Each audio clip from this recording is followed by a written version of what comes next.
1517년 3월 달입니다.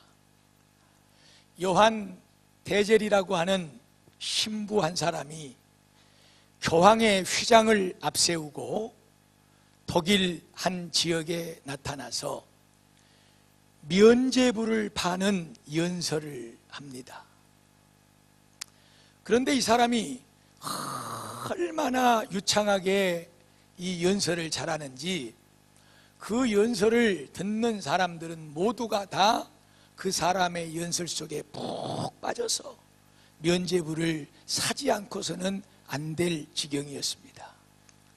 잠깐 극히 일부분의 이 사람의 실제 연설문을 여러분들에게 읽어 드리겠습니다. 여러분 들으시오. 여러분의 사랑하는 부모 형제가 연옥의 고통 중에 살려달라고 부르짖는 소리가 들리지 않습니까? 귀를 열고 여러분의 아버지 어머니가 울부짖는 소리를 들어보십시오. 나는 너를 낳아주었고 키워주었고 재산까지 남겨주었건만 너는 우리를 이 고통받는 곳에서 구해주지 않는구나. 이 뜨거운 불구덩이 속에 우리를 그대로 놔둘 셈이냐. 여러분은 고통받는 그들의 영혼을 구해낼 수가 있습니다. 쨍그랑하고 여러분의 돈깨에 넣는 동전이 떨어지는 순간 연옥에 있어 고생하던 여러분의 부모 형제의 영혼은 천국으로 뛰어 올라가게 될 것입니다. 다행이네요. 저는 이 연설문이 마쳐질 때 아멘 하는 사람이 나올 줄 알고 참 조마조마하고 이거를 도대체 읽어야 되냐 말아야 되냐 그리고 상당히 마음에 애를 썼었는데 참 우리 베델교회 성도들 성가대 수준도 짱이고 우리 성도들의 믿음도 짱입니다. 할렐루야. 네, 철저하게 가슴을 파고드는 이 태첼의 웅변 속에 참 돌아가신 그 부모님들, 형제 자매님들을 생각하고 동전을 돈 보따리를 넣지 않는 사람들이 없었어요. 그러면 도대체 죽어서 연옥에 가 있는 그 부모 형제들이 하늘나라로 껑충 뛰어 올라가기 위해서는 얼마 정도의 돈을 넣었어야 되느냐. 다 삶의 형편을 따라 좀 달랐어요. 조금 높은 신분에 있는 귀족들은 지금 오늘 우리 돈으로 하자면 약 한 700만 원 정도, 그리고 조금 아랫단계 중산층이라고 말할 수 있는 사람들은 약 500만 원 정도, 그리고 이제 뭐 그 중간에 이제 뭐 다 떼내고 아주 이제 궁핍하게 사는 일반 평민들, 서민들은 약 35만 원 정도, 이런 정도의 돈을 내고 그 면죄부를 구입을 합니다. 그 면죄부를 그렇게 돈을 주고 사면 이제 나 자신의 죄 또한 용서를 받을 뿐만 아니라 연옥에 들어가 있는 부모 형제들이 천국으로 올라가게 된다. 이것이 바로 면죄부를 팔게 된 그런 아주 중요한 동기고, 그리고 또 사게 되는 원인이 됐습니다. 어떻게 해서 이런 일들을 천주교회는, 구교는 이런 것들을 만들어냈냐? 바로 잉여 공적이라고 하는 이런 교리를 이제 기초로 한 것입니다. 무슨 말이냐 그러면 이 신분이 높은 교황이나 그리고 성인이라고 인정을 받는 이런 사람들은 자기들이 살면서 일평생 하나님 앞에 쌓은 그런 공적이, 선행이 자기는 구원받고 남아 돌아간다 이거예요. 그래서 자기에게 남아도는 그 공적을 다른 사람에게 돈을 받고 팔 수가 있다 하는 이것이 바로 이 천주교회가 가르치는 교리 중에 하나입니다. 특별히 많은 자료를 오늘 여러분들에게 좀 보여드리면서 말씀을 드리면 좋을 텐데, 내년이 종교개혁 500주년입니다. 그래서 그런 자료들을 조금 아껴뒀어요. 내년 이제 10월 30일 마지막 주일에 500주년을 맞이해서 이제 더 많은 자료들을 여러분에게 소개해야 되겠다 그러고, 오늘은 그냥 간략하게 이런 것들을 소개하고 넘어갑니다. 교황이 또 성인들이 자기들이 남은 공적을 이렇게 파할 수 있다, 이것이 그들의 교리서에 정확하게 명시가 되어 있고, 또 그로 말미암아 속죄표라고 하는 것을 만들어내고 그것을 팔고 하는 이런 일들이 이루어지게 되는 것입니다. 자, 그런데요, 이런 속죄표를 파는 이런 것들은 지금 우리가 말하고 있는 1500년도에만 있었던 것이 아니에요. 그보다도 몇백 년 전에 어떤 일이 있었냐 그러면, 정확히 말하면 635년도에 신흥 종교, 지금 오늘날 우리가 말하는 이슬람입니다. 모슬렘이 부흥을 하게 됩니다. 그래가지고 저 이스라엘을 점령하고 그리고 예루살렘을 탈환해 버립니다. 당연히 예루살렘 성전이 그들의 손으로 들어가게 되는 것이죠. 그래서 그때부터 지금까지 우리가 예루살렘 이스라엘 그 성전의 황금돔이라고 하는 것은, 그 예루살렘 성전터는 지금도 모슬렘 소유예요. 모슬렘 소유, 지금도.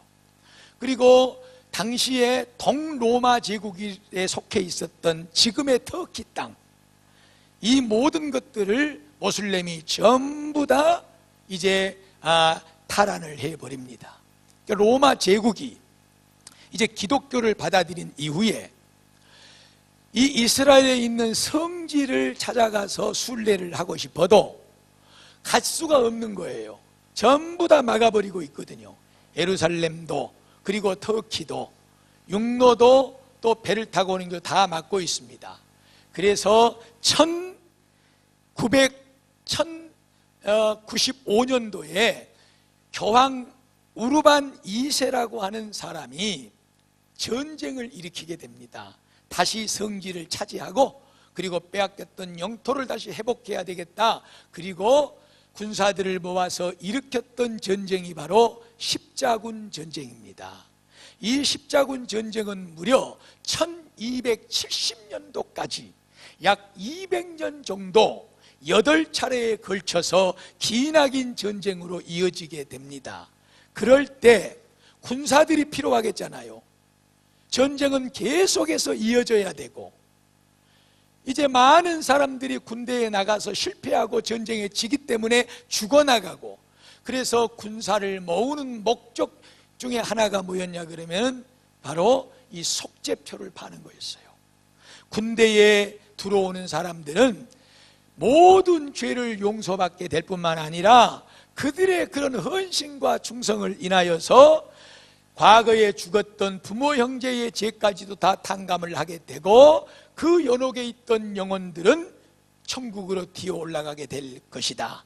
그리고 또 한 가지, 200년 동안의 십자군 전쟁을 치르면서 무려 8번의 큰 전쟁으로 많은 물질이 들어가게 되죠. 전쟁 비용이 들게 되는 것이죠. 그래서 돈이 있는 고관들은 자녀들을 전쟁에 내보낼 수가 없었습니다. 왜냐하면 생명이 위태로우니까. 그래서 그들에게는 돈으로 걷어들였습니다. 많은 돈을 걷어들이고 그들에게 죄를 용서받는다고 하는 속죄표를 만들어 주었을 뿐만 아니라, 또 그들의 그런 공적을 인하여서 죽었던 영혼들이 연옥에서 지옥으로 올라간다는 이런 그런 엄청난 속죄의 교리들이 그러한 때에도 만들어져 있었어요. 그리고 1517년도에 종교개혁이 일어나는 그러한 때에도 이런 엄청난 일들이 벌어지게 된 것이죠. 1517년, 지금으로부터 499년 전입니다. 499년 전 교황 네오 10세가 큰 베드로 대성당을 짓습니다. 정말 가보니까 어마어마합니다. 사람의 힘으로 이런 것들을 이렇게 계획하고 지어놓는다는 것은 상상을 초월합니다. 그런 엄청난 베드로 성당을 지으면서 돈이 필요하죠. 돈이. 그래서 속죄표라고 하는 것을 만들어서 거기서 들어오는 돈을 가지고 성당을 지어냅니다. 저기 알베르토 대주교라고 하는 사람은 본래 주교가 아니었습니다. 그런데 돈을 많이 주고 이 대주교의 자리에 올라가게 된 사람입니다. 은행에서 돈을 빌리고 땅을 팔고 엄청난 돈을 융통해 가지고 교황에게 갖다 바치면서 대주교 자리에 올라와 있었던 사람입니다. 그래서 레오 10세가 이 알베르토를 부릅니다. 그대가 지금 가지고 있는 그 빚을 한 번에 다 탕감받을 수 있는 길이 있다. 그것이 무엇입니까? 지금부터 너는 속죄표를 팔아라. 면죄부를 팔아라. 그래서 이 알베르토와 교황이 50%는 알베르토 주교가 갖고, 그리고 나머지 50%는 교황에게 가지고 와서 베드로 성당을 짓는 일에 쓰기로 하고, 이제 알베르토 대주교는 아까 유창하게 연설을 해서 여기저기 돌아다니면서 여러분의 부모 형제가 지금 연옥에서 불 속에 지금 뜨거운 고통 속에 있는데 그들을 그냥 놔둘 것이냐, 그들을 천국으로 올려보낼 길이 있다. 그것은 여러분들이 가지고 온 헌금을 통해서 이루어질 수 있다. 이렇게 유창한 웅변수를 가지고 여기저기 다니면서 연설을 했던 사람이 바로 요한 대제리라고 하는 사람. 이 사람도 물론 그냥 이 일을 하지는 않았겠죠. 모두가 다 물질의 연계가 되어서 이런 일들이 일어나고 있을 때 1517년도에 3월 달에 레오 10세가 이제 미사를 드리면서 공포를 합니다. 지금부터 면죄부를 팔 것이라고. 그래서 이제 대제리 모든 지방을 돌아다니면서 연설을 할 때 이것을 듣고 있던 루터라고 하는 사람이, 야, 이것은 아닌데, 이것은 하나님의 말씀하고는 전혀 거리가 먼데, 그렇게 이제 이 깨달은 이 사람이 1516년도에 이제 그런 부음이 일어나고 있을 때 그것은 잘못된 것이라고 두 차례나 교황에게 직고를 합니다. 그럼에도 그것이 들어지지 않았고 1517년 3월 달에 이제 공포를 해버리게 됩니다. 이제 루터는 95개의 지금 이 교회가 타락을 하고 잘못되고 교황이, 그리고 또 우리 교회 지도자들이 엄청난 잘못을 저지르고 있다는 이런 문제점들에 대하여 95개의 문제를 제시합니다. 그리고 그것을 이제 비덴베르크 성전 이 문에 붙이기 전에 먼저 비덴베르크 신학자들에게 이제 보냅니다. 이 문제를 놓고 같이 토론합시다. 그래서 정말로 이것이 잘못된 것이라는 것을, 아니면 이것이 맞다는 것을 우리가 함께 하나님의 말씀을 놓고 한번 토론을 벌여봅시다 하고 이 95개 조항을 비덴베르크 성당 안에 신학생들을 가르치는 교수들에게 보냈는데 그들이 그것을 받고서도 그 토론에 응하지를 않습니다. 그래서 비로소 10월 31일 날 이제 마틴 루터는 이 비덴베르크 성단의 문 앞에다가 95개조 이 잘못된 교리들에 대하여서 이 문제를 발표를 하게 되는 것입니다. 이렇게 해서 이제 우리가 말하는 구교 그리고 신교, 우리 기독교가 태동하게 되는 문이 열려지게 되는 것입니다. 자, 성도 여러분, 이제 1517년도에 루터가 95개 조항을 만들어서 성전 문 앞에 붙였다고 하는 그 여러 가지 많은 이 조항들 중에서 36조를 여러분들에게 소개를 합니다. 어떤 그리스도인이고 진심으로 자기 죄에 대하여 뉘치고 회개를 하는 사람은 면죄부가 필요 없이 형벌과 재책에서 완전한 용서를 받는다. 할렐루야. 이 대목에서는 아멘을 하셔야 되는 거예요. 이 대목이 너무나도 중요한 말씀이기 때문에. 그리고 이거는 지금 오늘 내가 딱 2개만 뽑아서 여러분들에게 소개를 하는 거예요. 왜 그러냐 그러면 이것은 우리 구원의 도리에 있어서 너무나도 중요한 조항이기 때문에 여러분들에게 이 하나를 소개를 하고 이후에 말씀으로 이제 은혜를 나눌 것이고, 또 하나는 마지막 끝부분에 제가 말씀을 나누려고 하는 그런 대목이기에 이제 86조를 여러분에게 소개를 해 드립니다. 오늘날 제1의 부자보다도 더 많은 재산을 가진 교황이 가난한 신자의 돈으로 이 베드로 성당을 짓는 대신에 차라리 교황 자신의 돈으로 베드로 교회당쯤은 세울 수 있지 않는가. 이것이 바로 95개 조항 중에서 86조에 담겨 있는 내용입니다. 교황 당신이 이 세상에 어떤 부자보다도 더 많은 돈을 가지고 있지 않느냐. 베드로 성당쯤은 지금 당신이 가지고 있는 그것만 가지고도 충분히 지을 수 있다고 나는 안다. 왜 그것으로는 하지 않고 이런 엄청난 잘못을 저지르면서 돈을 걷어들이고 있느냐. 499주년입니다. 루터가 이런 문제점들을 지적하고 이제 우리 개신교의 태동을 만들어내는 기념주일이 바로 오늘입니다. 저는 이런 종교개혁주의를 맞이해서 천주교에 대한 교리를 비판한다거나 그들의 문제를 지적하기 위한 것이 아니라 우리가 다시 한번 우리의 구원의 도리를, 우리 구원의 본질에 대해서 우리가 분명하게 우리의 가슴에 재정립하고 하나님의 말씀대로 믿고 하나님의 말씀대로 구원받는 자임을 우리가 확인하는 복된 시간이 되시기를 주의 이름으로 축복합니다. 그리고 정말로 복잡하고 소란스럽고 어려운 우리 조국의 현실 앞에 오늘 우리 교회가 그리고 우리 성도들이 어떤 모습으로 서야 되는가를 마지막 부분에 말씀을 나누려고 합니다. 루터는요, 오늘 읽은 말씀 로마서 1장 16절과 17절의 말씀을 가지고 은혜를 받았던 것입니다. 내가 복음을 부끄러워하지 않는다.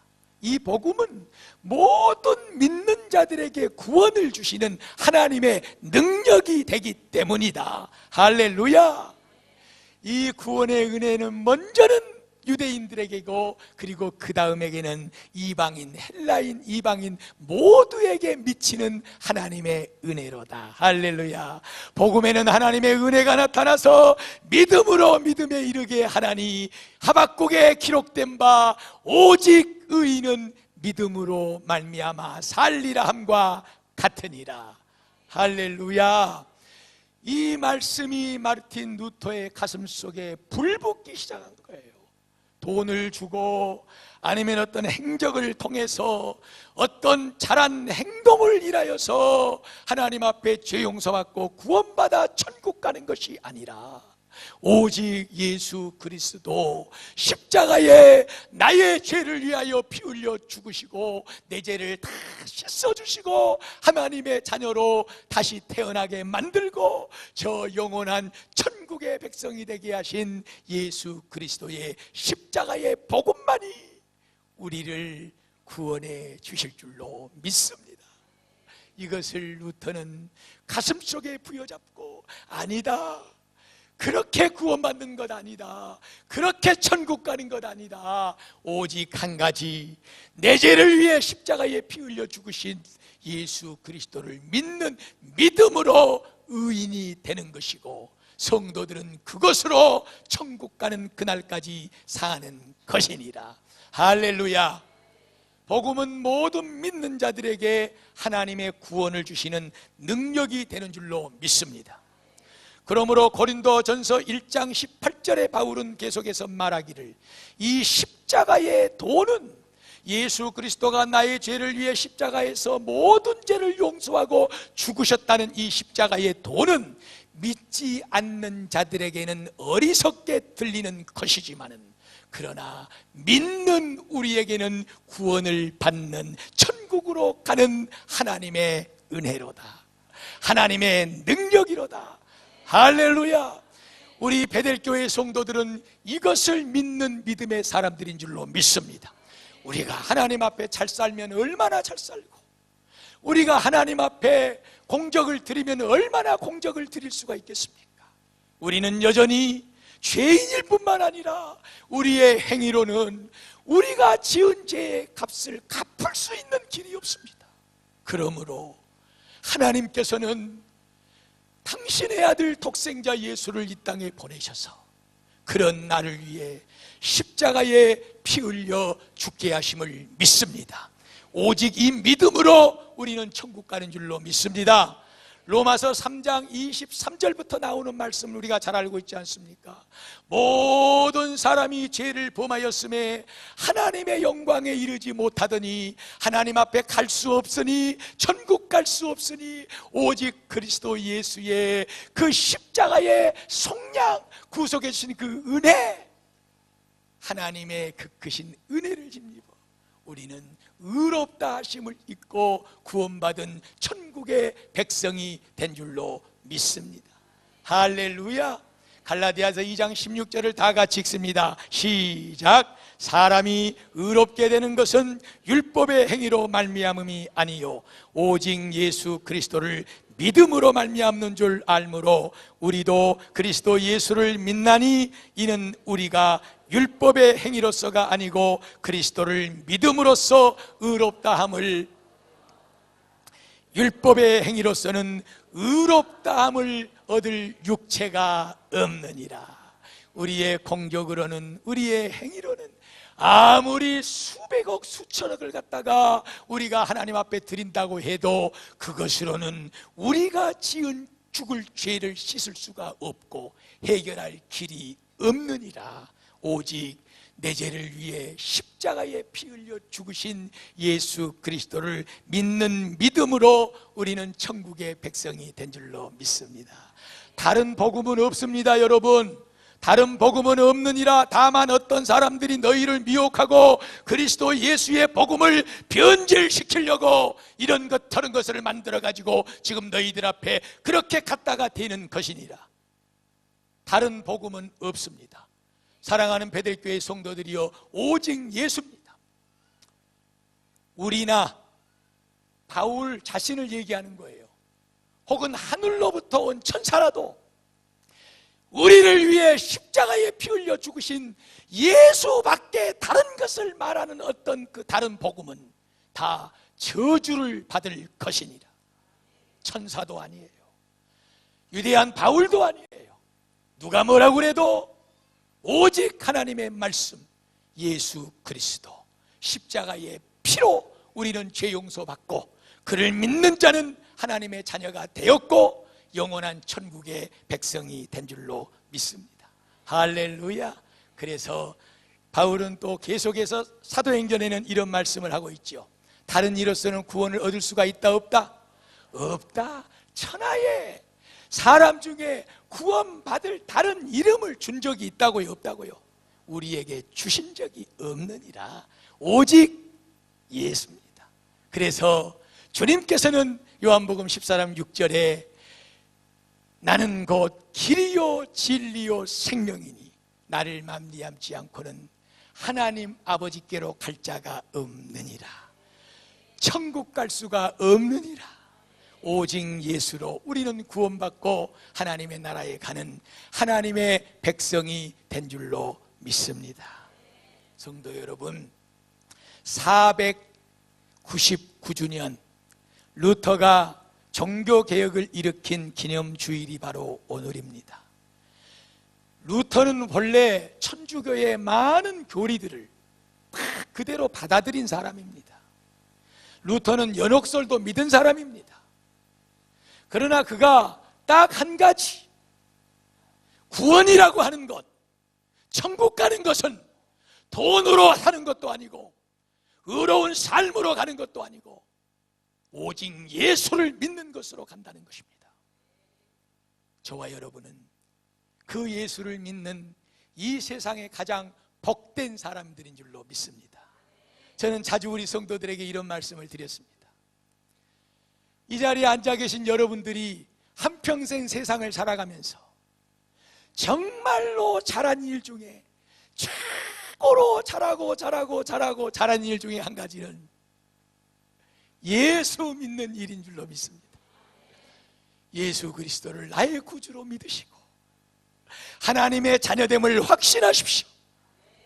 좀 부족해도, 죄가 많은 삶을 살아도, 좀 모자라도 충성하지 못하고 하나님 말씀대로 살려고 애를 쓰지만 늘 연약하고 부족하고 쓰러지고 넘어지고 실패하고 부끄러움밖에 없어도 그런 나의 죄된 모습, 그런 나의 연약함 때문에 우리 예수님이 십자가에 피 흘려 죽으셨다는 사실을 믿으십시오.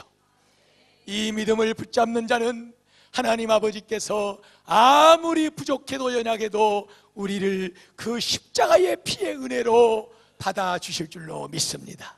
그것이 천국 가는 오직 유일한 증표가 되는 줄로 믿습니다. 돈으로도 못 가요 하나님 나라, 맘 착해도 못 가요 하나님 나라, 오직 믿음으로 가는 나라, 하나님 나라, 할렐루야. 믿음으로 가는 나라, 하나님 나라.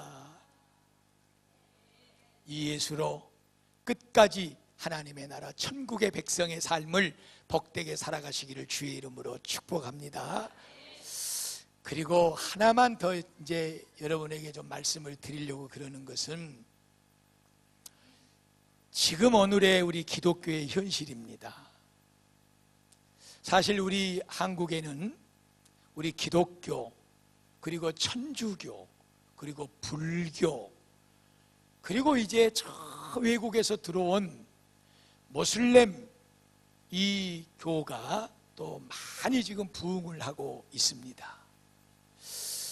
그래서 많은 세상의 사람들은 우리 기독교를 다른 종교들과 똑같은 선상에 올려놓고 우리나라에는 이런 영향력을 미치는 종교들이 있는데 그래도 예전에는 기독교가 참 믿을만 했고 그리고 많은 사람들이 참 예수 믿는다 그러면 인정도 받고 믿음직스러웠는데 오늘 지금 이 시점에서 기독교의 인지도는 가장 꼴찌입니다.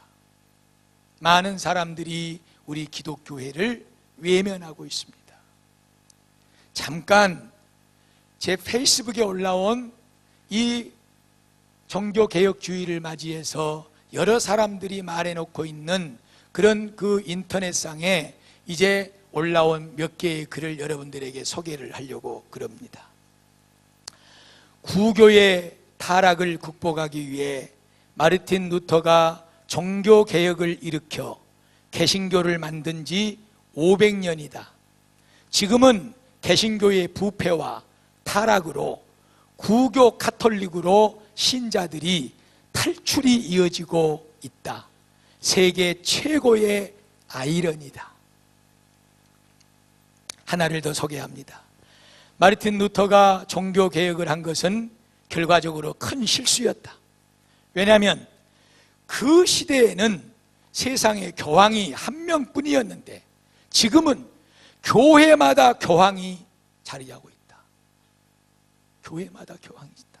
하나만 더 소개합니다. 지금 한국 교회의 부패하고 타락한 모습을 보면 종교개혁을 일으켰던 마르틴 루터가 땅을 치고 통곡하며 기절초풍할 것이다. 구구절절이 맞는 말 같아요.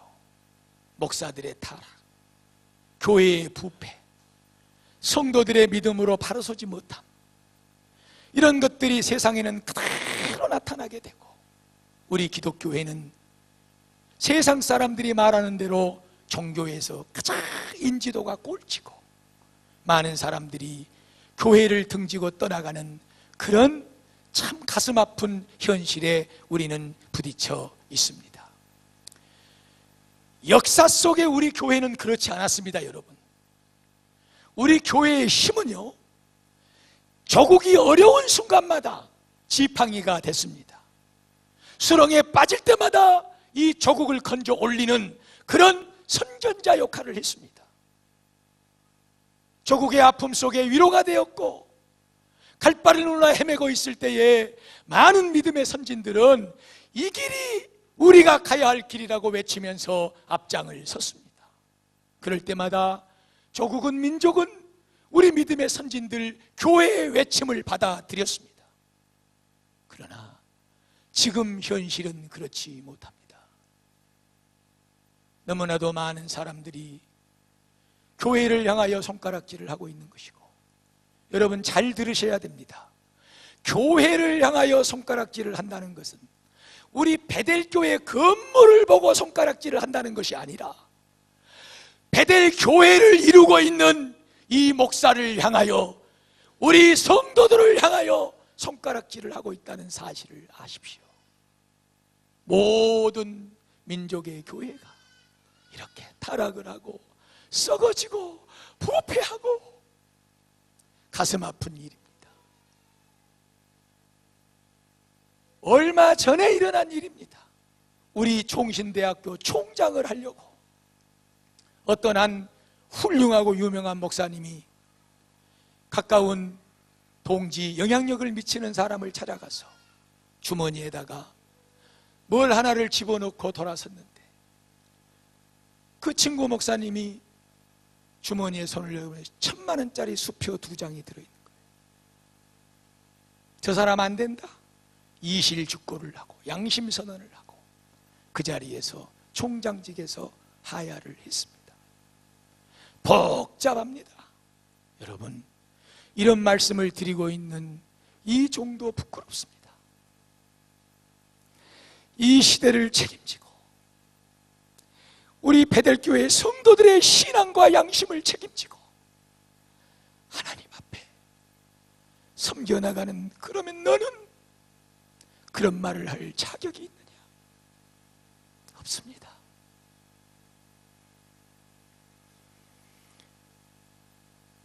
민족의 경제는 너무나도 힘들고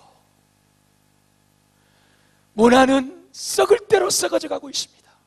동성연애자, 받아들이자, 인권을 존중하자, 이 문화는 썩을 대로 썩어져 가고, 군사적으로 가장 힘들고 어려울 때 원수마귀 사탄은 정치적으로 이 모든 것을 붙잡고 바로 세워나가고 바른 길을 제시하고 나가야 될 최고의 통치자까지 쓰러뜨리게 만드는 이런 수렁창에 빠져 강력한 쓰러짐의 태풍을 맞고 있는 이 민족의 현실 앞에 오늘 교회는 무슨 역할을 할 수가 있냐는 것이죠.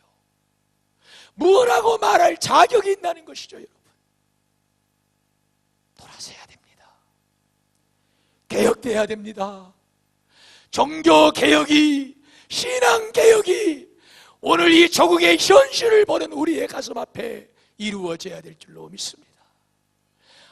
저 500년 전 천주교회가 교황이 돈을 받고 속죄뼈를 팔았다고 그러더라, 성전을 짓는데 이랬다고 그러더라, 저랬다고 그러더라. 우리는 말할 것이 없습니다.